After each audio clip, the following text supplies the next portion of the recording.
muchísimo, porque si no, la gente que viene, ¿dónde van a ofrendar? ¿Dónde van a poner, digamos, sus recursos a disposición de la obra? Pues si se van a congregar aquí, pues aquí tendrán que apoyar la obra del Señor, aquí hay que pagar luces, aquí se paga un montón de dinero. Y fíjate que el año pasado, cuando inauguramos la finca, pues a mí se me olvidó recoger la ofrenda. ¿No? De verdad. Y después había un montón de hermanas que me decían, ay, pastor, no recogió ofrenda, no recogió ofrenda. Y yo, pues sinceramente se me ha olvidado. Pero este año no se me ha olvidado. No, porque Iván ha traído por ahí unas paranganas o como se llame. Y no, es que vamos a ver, hermano, la luz de esta finca, ¿quién la paga? ¿Quién paga la luz de la finca? ¿Y quién paga la gasolina de la furgoneta cuando va y cuando viene? ¿Y quién paga el agua? ¿Y quién paga todo? Pues la iglesia de Santa Cruz. Nosotros en Santa Cruz estamos ayudando, no te puedes imaginar, a cantidad de gente, cantidad de obras, incluso de momento la finca de Alicante, ¿no? La iglesia de Santa Cruz ha dado muchísimo dinero para comprar muchas cosas de aquí, pero llegará el momento que la obra de Novelda tendrá que sustentarla y la obra de Novelda abrirá en Elche o abrirá en cualquier otro lugar y así vamos creciendo, ¿no? Por ejemplo, ahora las iglesias nuestras de Estados Unidos van a apoyar al hermano que estamos mandando para allá, que en este caso es Alberto, su esposa y con su hija, ¿no?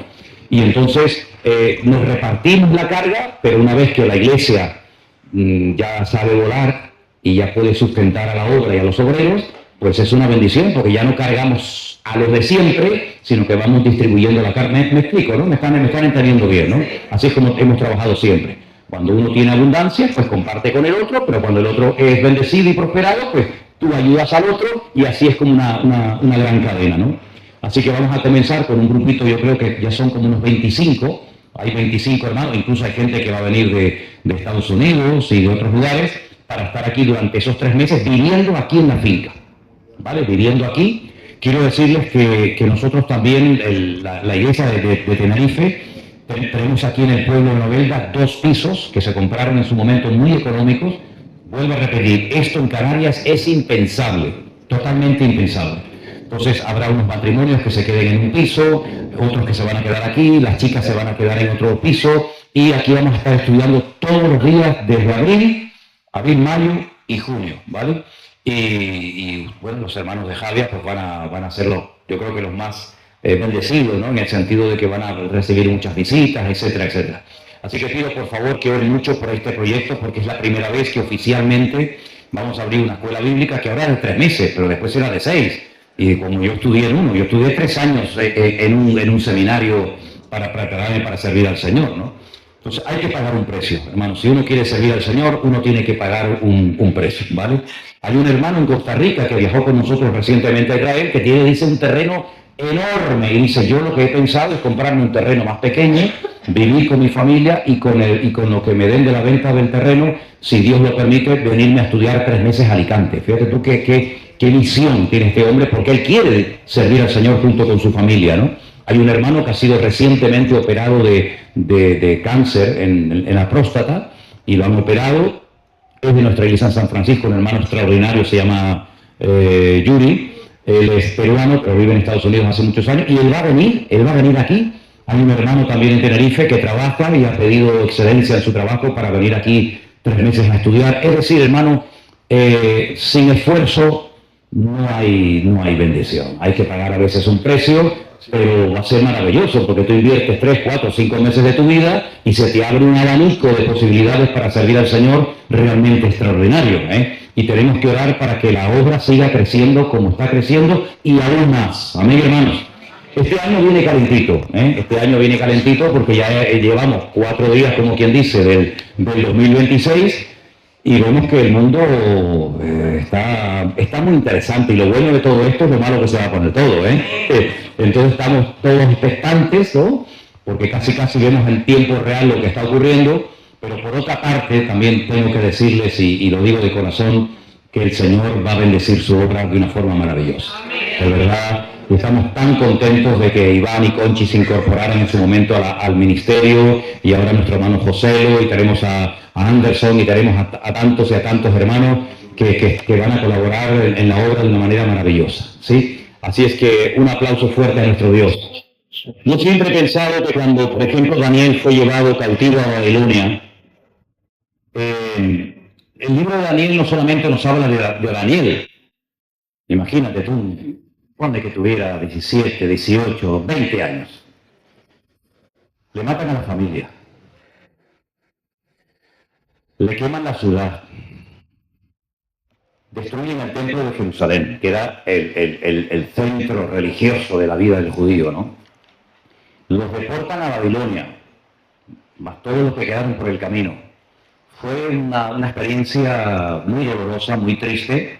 Nunca probablemente pensaron que eso ocurriría en la ciudad de Jerusalén, aunque ya venía el profeta Jeremías diciendo: arrepiéntanse, que ustedes confían en el templo, pero si no se ponen en línea con Dios, el templo no les va a proteger de la destrucción. No le hicieron caso, todos conocemos la historia, y pasó la tragedia nacional, ¿no? Hay un libro que se llama Nuestras Biblias, en hebreo no se llama así, porque a mí sí me llamó la atención que si siempre decimos los creyentes que no tenemos que quejarnos ni lamentarnos, ¿cómo es posible entonces que la Biblia ponga un libro Lamentaciones? Entonces, ¿qué quedamos? ¿Nos lamentamos o no nos lamentamos?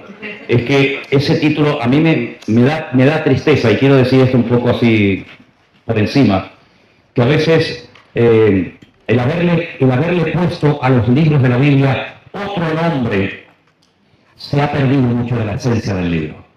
Porque el libro de Lamentaciones no se llama Lamentaciones, se llama libro de Eich en hebreo. La palabra Eich significa cómo, pero no de comer, sino cómo. ¿Cómo ha quedado la ciudad, no?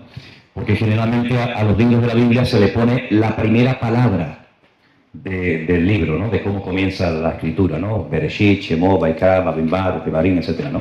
Entonces, en ese libro de Lamentaciones vemos lo que fue la tragedia de ver cómo la ciudad fue saqueada, las personas fueron torturadas, y fue una tragedia nacional tremenda durante 70 años.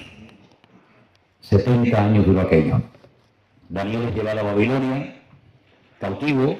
Probablemente, no lo puedo demostrar bíblicamente, pero lo más probable, por lo que uno ve, es que Daniel, al poder vivir en el palacio con el rey Nabucodonosor y tener acceso al rey, lo más probable es que lo hayan castrado, lo hayan convertido en eunuco, porque era una de las condiciones que pedían para poder vivir en el palacio con el rey. Por eso Daniel no tiene descendencia. ¿Cómo se llamaba la esposa de Daniel? ¿Cómo se llamaban los hijos de Daniel? No lo dice la Biblia, no tuvo descendencia. Pero hay un factor muy importante, y es no solamente la comunión que este joven tenía con el Señor, que la mantuvo hasta el último día de su vida, sino que tenía 3 amigos. 3 amigos. Y la Biblia dice que hay amigos que son mejor que hermanos en momentos puntuales de la vida.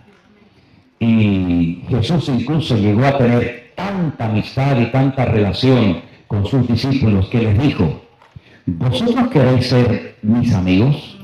Porque ya sois discípulos.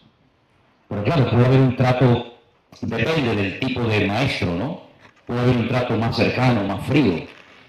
Pero ya ellos eran discípulos del Señor, ya habían sido llamados por el Señor. Pero ahora el Señor va un paso más. Y le dice: ¿vosotros ahora queréis ser mis amigos? Y la respuesta, lógicamente, pues sí, claro, Señor. ¿Cómo no nos va a gustar ser amigos tuyos? Y dice: pues haced todo lo que yo os digo. Y así empezaremos una relación de amistad que va mucho más allá de una relación de maestro a discípulo o de discípulo a maestro. Entonces yo lo que veo que el libro de Daniel no solamente habla de este gran personaje, que para mí Daniel es como el Apocalipsis del Antiguo Testamento, por decirlo de alguna manera, sino que Daniel tenía 3 amigos, y con esos 3 amigos oraba, con esos 3 amigos hablaba y tenía comunión. Y es muy importante en el ministerio sobre todo, que no abundan, y no es fácil, no sé por qué, tener de vez en cuando algún amigo, o algunos amigos, hombres de confianza. Yo doy gracias al Señor que en los últimos años, una de las mejores cosas que el Señor me ha regalado, aparte de mi nieto, que es el más bonito del mundo, aparte de ese renacuajo, me ha dado amigos y compañeros en el ministerio. Y nosotros trabajamos como una piña. Créame que entre nosotros no hay competencia. No hay, los de Anderson, los de Jerónimo, los de Manolo, los de Iván, no existe eso entre nosotros. Por lo menos nosotros no lo hemos captado. La gente sabe que somos un equipo. No es fácil trabajar en equipo, pero es fundamental, es bueno, es bonito, ¿verdad? y entendemos que esa es la mejor forma de poder trabajar. Y tenemos la mentalidad entre los pastores, y siempre he enseñado que somos una sola iglesia. Da igual si el pastor está atendiendo nuestra obra en Estados Unidos, o la está atendiendo en Colombia, o la está atendiendo donde sea. Somos una sola iglesia, y los problemas de una son los problemas de todos, y las bendiciones de uno son las bendiciones de todos. Y cuando uno ríe, reímos todos, y cuando uno llora, lloramos todos, ¿verdad? Así como trabajamos. Y eso es lo que hemos querido enseñar y transmitir a las congregaciones, a todos ustedes, que sepan que unos hermanos se pueden congregar en Madrid, otros se congregan en Tenerife, otros se congregan en Zaragoza, donde sea, pero todos somos miembros del único cuerpo de Cristo, que es la iglesia del Señor, ¿verdad? Claro, lógicamente hay matices, hay a veces como los hijos, ¿no? Uno puede tener 2, 3, 4, 5 hijos y ninguno es igual, ¿verdad? Miren, por ejemplo, la diferencia entre Esaú y Jacob, hijos del mismo padre, de la misma madre, pero no tienen nada que ver uno con otro, ¿no? Igual pasa con los 12 hijos de Jacob y con los hijos que podamos tener hoy en día. Y las iglesias son como hijos, ¿verdad? Cada uno va desarrollando su personalidad, pero lo bonito es que cuando uno llega a una iglesia de nuestro ministerio, pues sabes que no te vas a encontrar ni un pastor raro, ni una enseñanza rara, distorsionada, diciendo, pero ¿qué habéis hecho? ¿Qué estáis haciendo? Sino que hay un mismo sentir. Y cuando hay ese mismo sentir, que no lo producen las predicaciones, es que, perdonadme, pero yo es que creo que he aprendido algo en estos últimos años, y hay cosas que nosotros no podemos producir un mismo sentir en los miembros de una iglesia o del ministerio. No podemos producir unidad, son cosas que le corresponden única y exclusivamente a nuestro Dios. Sí podemos mantener el mismo sentir, sí podemos mantener la unidad, de hecho tenemos que mantener la unidad en el vínculo de la paz, como dice la Biblia, pero hay cosas que solamente las puede producir, las puede hacer el Señor. Por ejemplo, el crecimiento. ¿Qué puede hacer un pastor para que crezca una iglesia? Hombre, puedes tener muchos planes, puedes tener muchas actividades, campamentos, retiros, campañas evangelísticas, predicadores invitados, radio, televisión, internet. Si estamos bien, pero dice la Biblia que el crecimiento, quien lo da, es Dios. Hay gente que tiene todo eso y la iglesia no le crece. Y hay gente que no tiene nada de eso y la iglesia no le para de crecer. Porque he descubierto que el crecimiento de la iglesia es un misterio, hermano.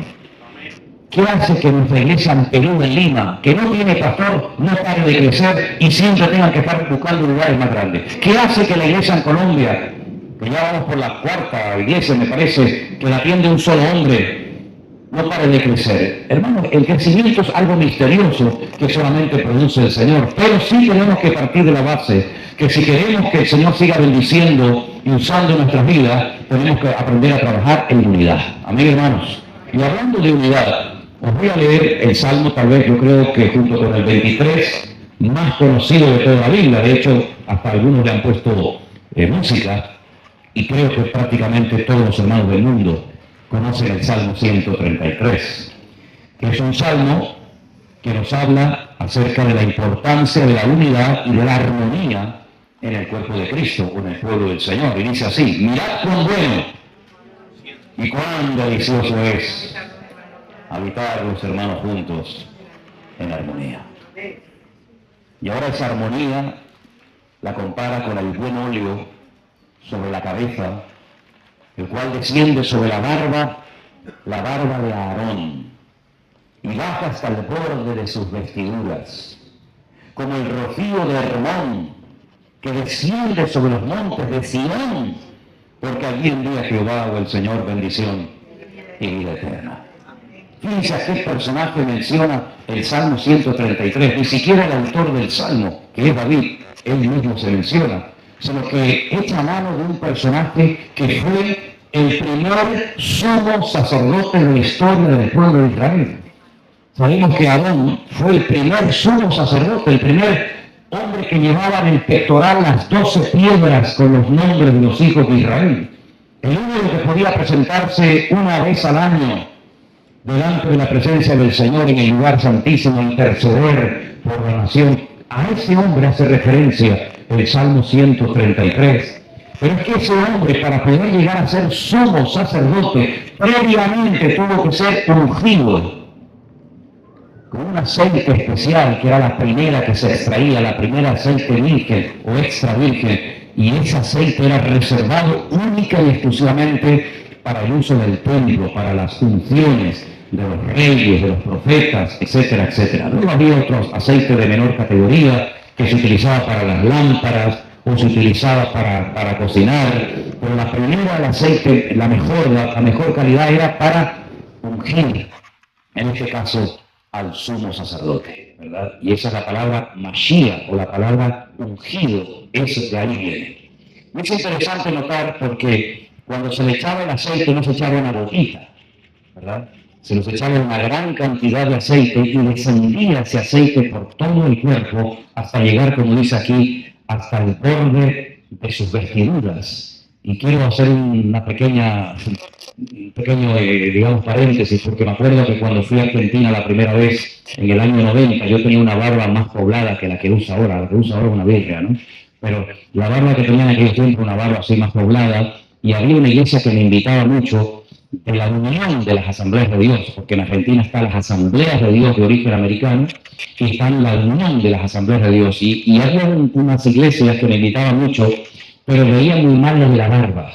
Pero conmigo hacían una excepción, decían, bueno, este gallego con la barbita no nos hace mucha gracia que nos predique, pero vamos a dejarlo, porque al fin y al cabo es guerrero, me decían, es extranjero, ¿no? Y yo le decía al pastor, Juan se llamaba, pero Juan, ¿cómo que no te gusta la barba si el Salmo 133 habla de la barba de Aarón? Y me decía, bueno, vamos a dejar ese tema para otro día, me decía siempre, ¿no? Dicho esto, la Biblia dice que no solamente la armonía, la unidad, el equilibrio, el arte de aprender a estar juntos entre los hermanos es comparado con la unción del sumo sacerdote, sino que además dice la Biblia que también se compara con el rocío del Monte Hermón. Ahora está, por cierto, totalmente nevado el Monte Hermón. Hay años que cuando uno está llegando a Israel, antes de entrar ya a tierra, ¿no? A Tel Aviv, uno puede ver allí en el horizonte el Monte Hermón, muchas veces nevado. Pero se menciona el Monte Hermón, que hemos estado ahora recientemente muy cerca de él, y se menciona, o se da otro nombre, son los montes de Sion. Y la distancia entre el Monte Hermón y los montes de Sion es enorme. Es como esta mañana una hermana decía que venía de Santander y otro venía de Granada. Es decir, es como de un extremo de España al otro extremo. El Monte Hermón es, digamos, entre comillas, lo más al norte del país, lo más al norte, ¿verdad? Hay partes del Monte Hermón que ya tocan con Siria. Pero los montes de Sion están al otro extremo. Sion es uno de los 70 nombres que recibe la ciudad de Jerusalén. ¿Sabían eso, hermanos? Que la única ciudad del mundo que tiene 70 nombres diferentes es la ciudad de Jerusalén. Una de ellas, por supuesto, Jerusalén, la ciudad del Gran Rey, la ciudad de David, Jerús, Sion, etcétera, así hasta 70. ¿Cómo es posible que el salmista, qué pasa, que David no sabía de geografía? ¿Cómo es posible que hable del rocío que cae en el Monte Hermón, en el norte del país? Y dice que ese rocío, esa bendición, llega hasta los montes de Sion. Es decir, lo que está tratando de decir aquí el rey David es que cuando hay armonía, cuando hay unidad, cuando hay un mismo sentir en el cuerpo de Cristo, la bendición es amplia, no se queda en un sector, no se queda en un lugar, sino que abarca la totalidad, en este caso de la geografía de Israel y en este caso la totalidad del cuerpo de Cristo. Qué bendición cuando oímos de una iglesia que está creciendo, de un ministerio que está siendo usado, de algo maravilloso que el Señor ha hecho. Me da igual si es en España, en África, en Latinoamérica, donde sea, todos nos regocijamos. Y al mismo tiempo, qué tristeza cuando vemos imágenes, como hemos visto lamentablemente recientemente, de hermanos nuestros que han muerto masacrados en África, ¿no? Por ejemplo, en Nigeria y en otras partes del mundo. Oye, sí nos queda lejos, pero también nos queda muy cerca. Porque nos duele, ¿no? Ver cómo sufren los niños, los pastores, se queman templos donde se predicaba la palabra del Señor.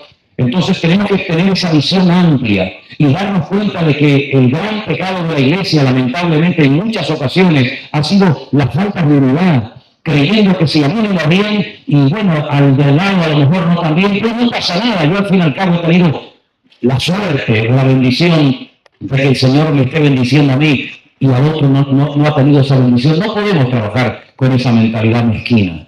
Yo creo que tenemos que orar para que Dios bendiga toda la obra del Señor en España, y para que todas las congregaciones crezcan, y para que el cuerpo de Cristo sea reconocido y respetado en todas las naciones de la tierra. Bendito sea Dios. Y trabajar con esa ilusión, trabajar para decir, ¿qué puedo hacer para bendecir a mis hermanos? Es decir, me acuerdo que yo conocí unos médicos, que algunos de ellos llegaron a ser pastores aquí en España, y un día estaban contando que cuando ellos eran estudiantes de medicina, de vez en cuando llegaba al hospital algún cirujano de estos famosos, ¿no?, que había descubierto o tenía una técnica maravillosa para operar, en fin, lo que fuera, y entonces dice que iban a ver cómo operaba, y en muchas ocasiones estos médicos, estas eminencias, operaban así como tapando con los brazos para que los estudiantes no vieran cómo lo hace, ¿no? No descubrieron la técnica. Cuando la palabra del Señor nos enseña que todo lo que tenemos tiene que ser compartido con los hermanos, y no hay mayor bendición, y te lo digo, si no lo has experimentado, hazlo para que veas la sensación de gozo cuando puedes bendecir, cuando puedes regalar, cuando puedes apoyar a un ministerio, aunque no sea el tuyo propio, pero es una bendición, y eso es lo que tenemos que inculcarle a los jóvenes, a los adolescentes y a los niños. Bueno, es vuestra congregación, es vuestra denominación, es vuestro estilo, pero aquí viene Cristo. Y si a él le va bien, a mí también me va bien. Y si nos va mal a nosotros, nos va mal a todos. Y esa es la visión con la que queremos trabajar y fomentarla y cultivarla, y no dar la más mínima oportunidad a la envidia, a los celos, y mira lo que está haciendo. No, hermano, eso entre nosotros tiene que estar totalmente desterrado, porque la bendición abarcaba de norte a sur, desde el monte Hermón hasta los montes de Sion. Hay una gran distancia, pero el Señor acorta las distancias. El Señor une a las personas cuando queremos realmente glorificar y levantar en alto el nombre del Señor Jesucristo. ¿Cuánto dicen amén? Así que, mis queridos hermanos, este salmo es un salmo que es un cántico a la unidad del cuerpo de Cristo, del pueblo del Señor. Entonces, cuando hay esa armonía, que es un término musical, ¿verdad? No puede estar tocando el violinista en do y el trompetista en re menor, ¿verdad? No puede estar tocando una orquesta en diferentes tonos, tiene que haber una armonía, y tiene que haber un director que armonice, que organice todos los instrumentos al mismo compás, ¿verdad? Para que haya una armonía y sea un deleite escuchar ese concierto, ¿no? Es un desastre cuando uno va en un tono, otro va en otro tono, uno va por arriba, uno va por abajo, se produce un caos, y lo que podía haber sido un deleite al final es un desastre, ¿verdad? Y, hermanos queridos, nosotros tenemos que aprender a trabajar al ritmo que nos va marcando el Señor. Y no tener que copiar, ni imitar, ni mucho menos envidiar a nadie, porque el Señor es galardonador de los que le buscan. No hay cosas que uno hace, que Dios ahí te usa y te bendice, pero no significa de que ya puedes hacer todo lo que se te viene a la cabeza, porque el Señor reparte en su gracia, sus dones, su sabiduría, sus bendiciones, para que todos sean usados para la honra y para la gloria del Señor. ¿Cuántos dicen amén? Hermanos queridos, yo le decía el otro día a los hermanos que aquel jovencito llamado José, él tuvo unos sueños siendo muy joven. Él sabía, por aquellos sueños proféticos que el Señor le había revelado, lo que iba a hacer el Señor a través de él. Pero no le dijo cuándo. Esto es lo que va a pasar en tu vida. Pero cuándo, el cuándo me lo reservo para mí. Aparentemente todo iba de mal en peor, de mal en peor. Sus propios hermanos. Oye, ¿no te llama la atención que José para sus hermanos era un competidor? Y para el que lo compró, Potifar era una bendición. Tenía que ser al revés, ¿no? Potifar decía, ¿quién es este de hebreo, y para los hermanos, si no, este es nuestro hermano. Fue al revés. Los hermanos podían matarlo, lo vendieron, se desprendieron de él, lo insultaban, ahí viene el soñador, ahí viene no sé qué, y sin embargo Potifar dice, este para mí. Para mí, y encima como veo que Dios está con él, aunque no sea mi Dios, pero que voy a hacer cargo de toda mi casa, y mi familia, y las tierras, y etcétera, etcétera, ¿no? Pero dice la Biblia que Dios siempre estuvo con José. Pero ayer le decía a Anderson y a Jerónimo, que me reuní con ellos, creo que también estaba José, yo digo, es verdad, la Biblia enfatiza en muchas ocasiones que Dios estaba con José, pero ojo, José también estaba con Dios, porque Dios puede estar contigo, quiere estar contigo, pero tú quieres estar con Él, ¿te vas a dejar tratar por el Señor? José se dejó tratar por el Señor.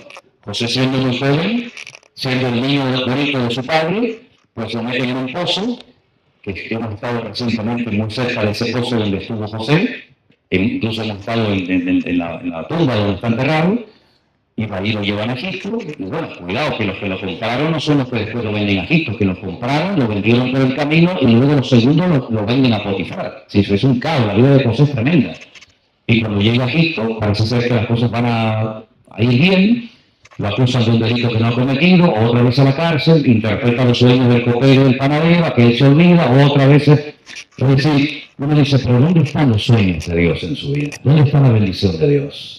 Dios lo fue tratando, Dios lo fue moldeando, como nos ha ido tratando y moldeando a todos nosotros durante muchos años de nuestra vida, a través de nuestros hijos, porque los hijos moldean a los padres, y más de lo que nos podemos imaginar.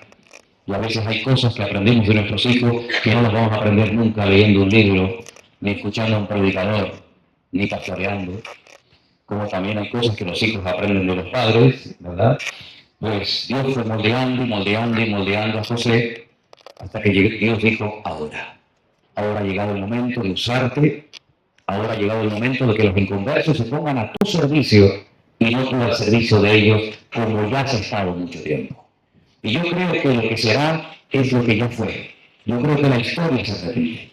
Yo creo que nosotros hemos tenido que echar mano muchas veces de inconversos para proyectos, para planes, para construcciones, para compras, para ventas, etcétera, etcétera. Pero yo creo que llegará el momento, si es que no ha llegado ya, en el que muchos inconversos tendrán que recurrir a los creyentes, por lo menos, o como mínimo para pedirles oración, cosa que ya están haciendo muchos. Oye, si pueden orar ahí por mí, por mi hijo, por mi matrimonio, tengo un sobrino que está enfermito, y ya los inconversos comienzan a pedir ayuda a los creyentes, como pasó en el caso de José. Él se dejó tratar, ¿verdad? Pero faltaba la restauración familiar. Ya tienes poder, ya tienes la autoridad y el respaldo del faraón, pero aquí hay algo del pasado que no se ha arreglado. Hay un aspecto de la familia que tiene que ser restaurada. Y yo creo que, como dice la Biblia, el Señor no vendrá hasta que todas las cosas hayan sido restauradas. Es una palabra interesantísima que aparece en el libro de los Hechos, donde dice que el Señor está esperando la restauración de todas las cosas. Y una de las cosas que Dios quiere restaurar, evidentemente, es los aspectos familiares. Y la Biblia nos enseña que los hermanos vinieron y no los reconocieron. Sin embargo, él sí los reconoció a ellos. Qué tremendo, ¿no? Ya se habían olvidado de él. Sin embargo, José había guardado su corazón y cuando se manifiesta y se da a conocer a sus hermanos para que podamos trabajar juntos en armonía, para que toda la familia sea bendecida, como dice el Salmo 133, pues la palabra de Dios le dice a ellos a través de su hermano, tranquilos, no tengáis miedo. Porque hay algunos que no han sido restaurados porque tienen miedo a la reacción del que los puede restaurar. Hay algunos que no han vuelto a casa porque piensan que el padre le va a abrir la puerta. Pero sin embargo, cuando él le dice a sus hermanos, no tengan miedo, ese no tengan miedo, ese les perdono, ese haber entendido y discernido los tiempos de Dios, de que no mandaste vosotros a Egipto, fue Dios el que me mandó a Egipto, utilizando vuestra falta de madurez o de crecimiento.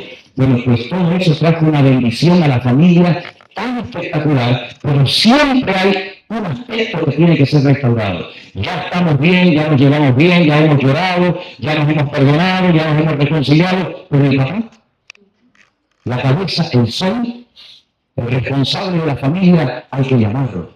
A mí me llama mucho la atención, si ustedes estudian esta historia, que antes de que se produjera la armonía, la restauración en la familia, pues hubo un aspecto que algunos no terminan de entenderlo, y es cómo es posible que José, habiendo sido tan bendecido, tan restaurado de la cárcel, bueno, del pozo a la cárcel, de la cárcel al trono prácticamente, pasaron 22 años y no preguntó nunca por su padre.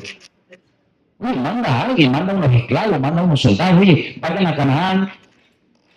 Y pregunta a Jacob a veces si es nada, de 22 años que ni por ahí te pudras.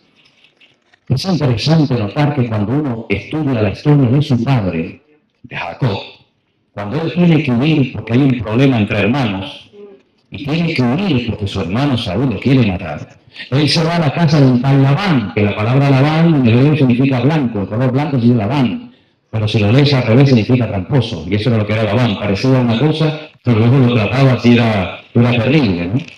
Él se quedó 22 años en la casa de Labán sin preguntar nunca por su padre. Y en hebreo hay un refrán que dice, midá que neguet midá, medida por medida. Es como decir lo que siembra cosechas, algo así, ¿no? Lo que llama el mundo el karma, y rollos de eso, ¿no? 22 años estuviste sin preguntar por tu padre. 22 años estarás sin saber nada de tu hijo José. Exactamente igual, es increíble, ¿no? Por eso qué importante es lo que estamos sembrando ahora. Porque lo que estamos sembrando ahora, yo no sé hasta dónde el Señor nos va a permitir cosechar. Pero lo que estamos sembrando ahora puede ser que nuestros hijos o nuestros nietos lo cosechen. Entonces sembremos de tal manera, dejemos el terreno abonado de tal manera que a ellos les resulte más fácil y que no tengan que picar las piedras, que ya alguien picó por ellos, para que ellos puedan disfrutar de una cosecha que no sembraron, pero que ellos van a ser los responsables de poder cosecharla. ¿Cuánto dicen amén? Me viene a la cabeza cuando el Señor le dice a los discípulos, ¿cuánto tiempo falta para la siega? Es una pregunta que yo no tengo esta pregunta ahora. ¿Cuánto tiempo falta para la siega? Estamos aquí en pleno desierto, estás hablando con una samaritana, y ahora que viene esta pregunta, ¿cuánto tiempo falta para la siega? Los discípulos no eran agricultores, pero más o menos le dijeron, bueno, pues más o menos como 4 o 5 meses creo que falta para la siega. Y el Señor le dijo, no. Levanta la mirada y mire, yo ya veo los campos blancos para la siega. Y es que los samaritanos, que todavía existen hoy en día, el único lugar del mundo donde viven los 2000 últimos samaritanos de la tierra, es allí en Israel. Fuimos a visitarlos a ellos hace poquito, y la cuestión es que visten de blanco. Visten totalmente de blanco. En la época de Jesús, y hoy en día, el que es samaritano viste totalmente de blanco. Y lo que le dijo el Señor es, 4 meses faltan para la siega, levantar la mirada, mire una multitud que viene de gente por ahí, yo ya los veo blancos, ellos son blancos para la siega, pero no se refería al trigo, no se refería a la cebada, se refería a almas. Y yo creo que los campos están ya preparados. Yo creo que el Señor nos está dando el privilegio de ver miles de almas convertidas. Simplemente, entre comillas digo simplemente, por ser fieles al Señor y por estar haciendo lo que el Señor nos dijo que siempre hicieran. Y ustedes están siendo copartícipes, están siendo protagonistas de un momento de la historia de este país que yo no lo viví cuando fui joven. Yo no experimenté las bendiciones que estamos experimentando a estas alturas de nuestra vida, que me alegro muchísimo de que tú las estés disfrutando y teniendo. El poder tener un lugar como este donde poder predicar la palabra, poder venir de vacaciones, poder venir a un retiro, a un campamento, eso es una bendición tremenda. Ya sé que hay otros ministerios que tienen 1, 20, 30, 40 fincas. Gloria a Dios, alegro por ellos. Pero hermanos, nosotros estamos en cierto sentido haciendo historia y queremos que la gente sea bendecida a través de todo esto. Pero ¿cuál es la clave? Si podríamos decir una clave, la unidad. La unidad. Orar al Señor, mantenernos apegados a Él, porque no se olviden, y voy concluyendo, que el Señor Jesucristo hizo una oración de la cual a veces se habla muy poco. Se habla mucho del Padre Nuestro, que ya lo sabíamos desde nuestros tiempos en la Iglesia Católica, ¿no? ¿O sí o no? ¿Sí o no? Padre Nuestro, ¿verdad? Pero el Señor en Juan 17 hizo una oración muy interesante, que es mucho más larga que el Padre Nuestro. Y una de las cosas que pidió en reiteradas ocasiones es, Padre, que seas uno. Que seas uno. Como tú y yo somos uno. Perfectos en unidad. No digo perfectos en la predicación, porque no hay nadie perfecto en la predicación. No hay nadie perfecto en la alabanza, no hay nadie perfecto en nada. Pero en la unidad sí tenemos que ser perfectos. Porque ahí es donde el diablo no puede entrar, en el diablo no puede molestarnos, porque él odia la unidad, porque es el ser que no sabe trabajar en unidad, trabaja en el caos, trabaja en la confusión, trabaja en el miedo, trabaja en la incertidumbre, trabaja en el complejo, pero en la unidad no puede, porque esa unidad es un regalo que el Señor nos ha dado a nosotros como pueblo de Dios. ¿Y cómo podemos mantenernos unidos? Si uno es de Sudamérica, el otro es español, este dice una cosa, ¿no? Pues ¿saben qué? Es el milagro que Dios produce y que lo siga produciendo. Y nosotros lo que haremos es trabajar para mantener esa unidad. Y si tengo que perder una conversación para mantener la amistad con mi hermano, prefiero perder la conversación pero no perder la amistad con mi hermano. Y si tengo que humillarme, y si tengo que lavarme los pies, cosa que hemos hecho muchas veces, muchas veces, pero estamos dispuestos a hacerlo. ¿Por qué? Porque el Señor obra a través de la unidad. Y dice que envía bendición y vida eterna. Y nosotros lo que queremos es tener permanentemente la bendición de Dios en mi vida. Yo creo que no hay mayor honor que decir, yo soy una persona bendecida por el Señor. Porque la bendición es lo que enriquece. Fíjense qué importante es la bendición que siempre estamos, Dios te bendiga, hermano, Dios te bendiga. Porque entendemos que la bendición es lo que queremos. El otro día le decíamos a los hermanos en la iglesia que Dios le enseñó a su pueblo cómo bendecirse los unos a los otros. Vamos a pedir de pie, por favor, en esta mañana. Y vamos a hacerlo, y con esto terminamos esta hermosa reunión de aniversario, dándole toda la honra y la gloria a nuestro Dios. El Señor le dijo a Moisés y al pueblo de Israel que cuando quieran bendecir a alguien, cuando quieran bendecir a un hijo, cuando quieran bendecir a su esposo, a su marido, a su esposa, cuando quieran bendecir a alguien, le dicen esto: que el Señor te bendiga y te guarde. Que el Señor haga resplandecer su rostro sobre ti y tenga de ti misericordia. Que el Señor alce su rostro sobre ti y ponga en ti paz. Esa es la bendición que el Señor enseñó a los hijos de Israel para que se pudieran bendecir entre ellos. Y yo quiero que tú hables en esta mañana con tu hermano más cercano. Que le digas a tu hermano: el Señor te bendiga y te guarde. Díselo. Que el Señor haga resplandecer su rostro sobre ti. Que el Señor tenga de ti misericordia. Que el Señor alce su rostro sobre ti y te conceda la paz. Otra vez, que el Señor te bendiga y te guarde. Que el Señor haga resplandecer su rostro sobre ti. Que el Señor tenga de ti misericordia. Y que el Señor alce su rostro y te conceda la paz. Aleluya. Amén, amén, amén. Aleluya. Aleluya. Hay que llamar a Dios y yo quiero practicar más a menudo. Mira, vamos a dejar de discutir. No, que yo lo digo, que yo para el carro. Para, hermano. Qué bueno, aquí a discutir, que tú me lo dijiste, que yo te dije, no, que ayer tú sabías que... Mira, vamos a hacer eso. Pero el Señor te bendiga, que guarde. Y ya verás cómo calma el ambiente, ya verás cómo cambia la persona. ¿Seguro? Y el reflejar de Nai de su oreja, ya era de Nai Panaj Aleja de su meta. Yisá Adonai Panaj Aleja de Yesén, Leja Shalom. Así se bendice a los hijos toda la semana, y yo lo he visto, hermano, todas las semanas, de toda la vida. El papá le pone las manos a sus hijos, y pone las manos a sus hijos, y les da esta bendición. Los hijos de Israel la recibieron una vez al año, cuando iban a Jerusalén al día de Yom Kippur, del día del perdón. Pero sin embargo nosotros nos podemos y nos debemos de bendecir todos los días.